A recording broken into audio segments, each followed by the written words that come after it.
Hai, Assalamualaikum. Jumpa lagi kita. Okey, semua diharapnya sihat.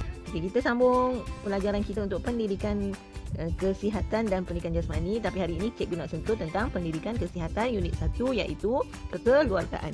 Okey, boleh tengok kat sini. Semua orang ada family. Tak kisahlah berapa orang ahli keluarga. Dan semestinya cikgu tahu semua anak-anak murid cikgu ada family sendiri. Okey, jom kita mulakan. Okey, jurang generasi. Okey, boleh baca semua. Ini adalah jurang generasi. Apa tu jurang generasi? Maksud jurang generasi adalah perbezaan peringkat umur antara generasi tua dan generasi muda. Siapa tu generasi tua dan siapa pula generasi muda? Yang tua ni kalau dalam family awak tu, yang tua mestilah mak ayah kita. Dan yang muda tu macam awak, adik-adik awak. Okey? Terdapat perbezaan dari segi sikap, nilai dan tingkah laku antara generasi berbeza. Okey, sikap awak macam mana dan sikap mak ayah awak macam mana? Mestilah yang tua tu lebih matang. Yang muda ni suka main-main lagi. Maksud dia macam tu lah. Okey, faham setakat ni? Okey, seterusnya kita lihat kategori generasi. Okey, kategori generasi ini ada empat. Ada berapa? Ada empat. Yang pertama adalah generasi X. Okey, generasi X. Yang kedua adalah generasi Y. Yang ketiga adalah generasi Z. Dan yang seterusnya adalah generasi Alpha. Okey, dapat ada empat. Okey, cikgu kupaskan setiap kategori yang cikgu sebut tadi, iaitu ada empat kan. Okey, yang pertama generasi X. Generasi X ni adalah yang lahir di antara 1965 hingga 1980. Okey, generasi X ni generasi macam mana? Generasi X ni macam boleh tengok gambar ni, serupa macam orang tua kita, okey?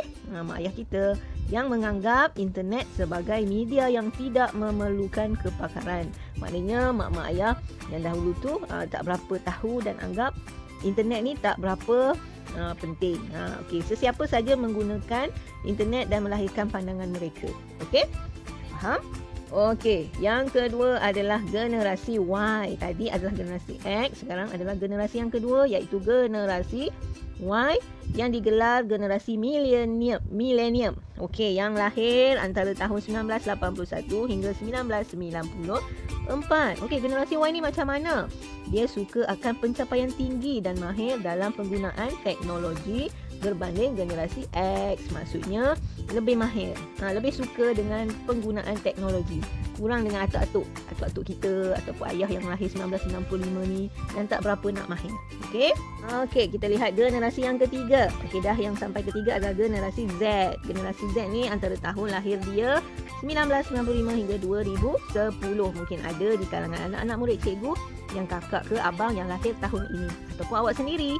Okey, kita lihat apa itu generasi Z.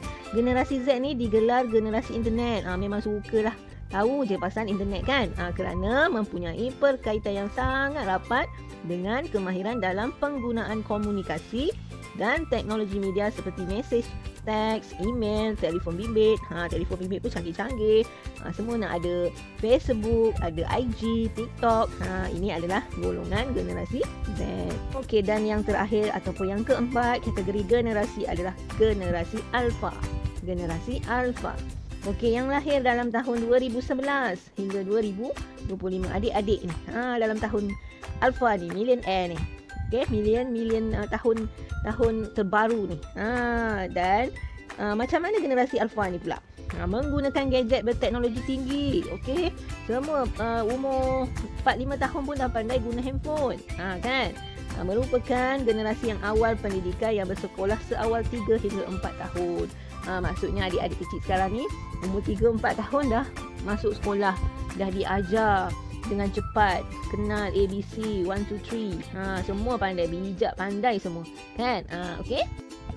Itulah untuk pelajaran hari ini. Maksud jurang generasi dan kategori generasi. Okey, semua dah dapat tahu tadi apa maksud jurang dan ada berapa kategori generasi. Maksud jurang ni perbezaan peringkat umur. Kategori ni ada berapa tadi? Ada 4, ada X, ada Y, ada Z dan ada generasi Alpha. So anak-anak murid cikgu di generasi yang keberapa ni? Yang pertama ke? Yang kedua ke? Atau ketiga? Cikgu percaya anak-anak murid cikgu kebanyakannya daripada generasi Z. Kan? Mak mungkin generasi Y, atuk-atuk daripada generasi X. Dan adik-adik yang kecil tu terlahir di generasi Alpha. Okey? Setakat ni cikgu harap anak-anak murid cikgu boleh faham. Okey, kalau tak faham boleh bertanya. Okey, itu sahaja untuk hari ini, pelajaran kita hari ini. Boleh buat latihan yang cikgu akan beri ataupun nota. Okey, selamat belajar. Bye.